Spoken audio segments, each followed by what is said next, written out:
Good morning friends. এখন বাজে সকাল 10টার সময় আমার রান্না কমপ্লিট। আদ্রিতের বাবা খেয়ে বেরিয়ে যাবে, আর ঢাকা দেওয়া থাকবে আমার আর আদ্রিতে। আজকে করেছি, এই যে এখনো করছি, এবার না বাবু, ফ্রাইড রাইস আর ডিমের ঝোল। চিকেন করিনি, তার একটাই কারণ হচ্ছে আদ্রিতের বাবা বলেছে আমি আর এখন চিকেন খাবো না। আসলে আদ্রিত খুব চিকেন ভালোবাসে, আর আমরা রিসেন্টলি শান্তিনিকেতন গেছিলাম, ছবি শেয়ার করেছি তোমাদের সবার সাথে। তো সেই কারণে বাইরে গেলেই ও সব সময় এই খায়, চিকেনই খায়। এবার ও তো বাচ্চা, এক প্লেট নিয়ে তো আমাদের পুরোটা তো খেতে পারে না, তো সেই কারণে আমাদের সেটা খেতে হয়। আর ওই কারণেই আমাদের চিকেনের ওপর একটুখানি অনীহা হয়েছে। ঠিক আছে, কিছুদিন অফ থাকুক, আবার করব। এই যে ডিমের ঝোল, এই যে ডিমের ঝোল আলু দিয়ে, নর্মাল যেরকম ডিমের ডালনা হয় আলু দিয়ে ঝোল যেরকম হয় সেরকম। এই আজকের রান্না। এবার একটু রেস্ট নিয়ে বেরোবো আদ্রিতকে আনতে। ওই 11টা নাগাদ বেরোবো, 12:30টায় ছুটি। এই হচ্ছে ব্যাপার। তোমরা কেমন আছো? আমি আসলে রোজ রোজ ব্লগ দিতে পারি না, তার কারণ হলো মেন প্রবলেমটা হচ্ছে আদ্রিত।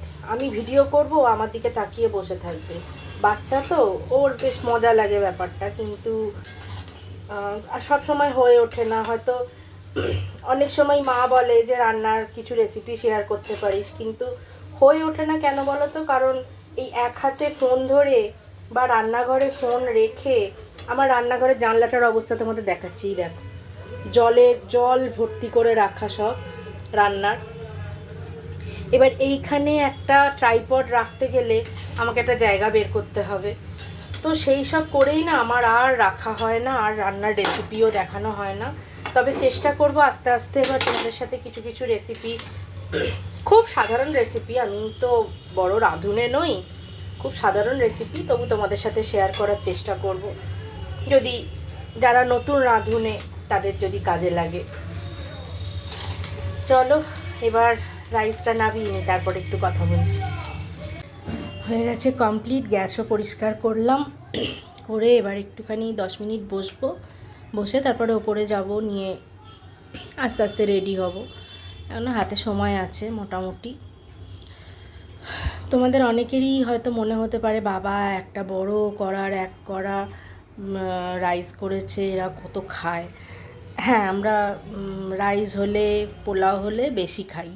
তার কারণ হচ্ছে আমি, আদ্রিত আর আদ্রিতের বাবা, তিনজনই আমরা এইসব খেতে খুব ভালোবাসি। মানে ফ্রাইড রাইস, বিরিয়ানি বাড়িতে তৈরি হলে সেটা, যেহেতু মানে দোকানে গেলে তো দেখো একটা নির্দিষ্ট পরিমাণ দেয়, তো বাড়িতে তৈরি হলে এটা বেশি করেই আমাকে করতে হয় সব সময়, কারণ দুবেলা খাবে, একবেলাতে তাদের মন ভরে না, তো দুবেলার জন্য বেশি করে করতেই হবে।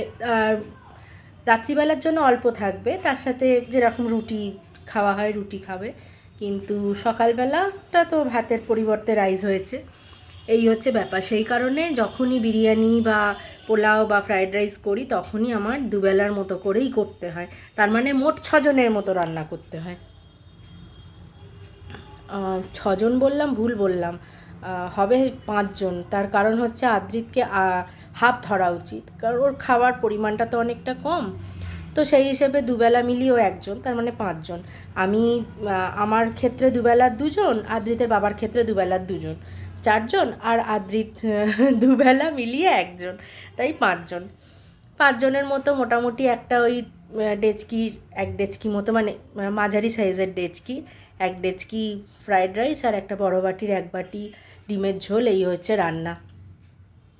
তোমরা কে কী আজকে রান্না করলে আমাকে জানিও কমেন্ট করে। কেউ আর কমেন্ট করছো না, কেন করছো না গো? ভালো লাগছে না আর ব্লগ দেখতে, নাকি আমাকে ভালো লাগছে না একদম? আর যাক, ভালো লাগাও একটুখানি, আমি তো তোমাদের বন্ধু, বলো। তোমরা যদি আমার ব্লগ দেখো, আমার সাথে গল্প করো, আমারও ভালো লাগবে। কারণ সবারই লাইফে কি জানো তো, একটা একঘেয়ে জীবন চলে আসে। সেই সকালে ওঠা, সেই রান্না করা, সেই বাচ্চাকে মানুষ করা, এইটাই। এর থেকে একটু বেরোনোর জন্য আমরা এই সোশ্যাল মিডিয়াটাকে ইউজ করি, একটু গল্প করার জন্য, একটু কমেন্ট করলাম একে অপরকে, তাহলে আমাদের মনটাও ভালো থাকে। সেই কারণে তোমাদের কাছে বারবার বলা। চলো, আবার একটা নতুন ব্লগে নিশ্চয়ই তোমাদের সাথে আবার গল্প করব। আজকে এই পর্যন্ত থাক, আমি এবার ওপরে যাই, মুখ হাত পাটা ধুয়ে রেডি হব, রেডি হয়ে আদ্রিতকে আনতে যাব। যদিও এখনও অনেকটা সময় আছে, কিন্তু সকাল থেকে একটুও বসি না তো, এই সময়টা রান্নাটা হয়ে গেলে একটুখানি রেস্ট নিই, মানে একটুখানি রিল্যাক্স করি। তো চলো, আবার পরের একটা ব্লগে তোমাদের সাথে আবার গল্প করব। ততক্ষণের জন্য টাটা।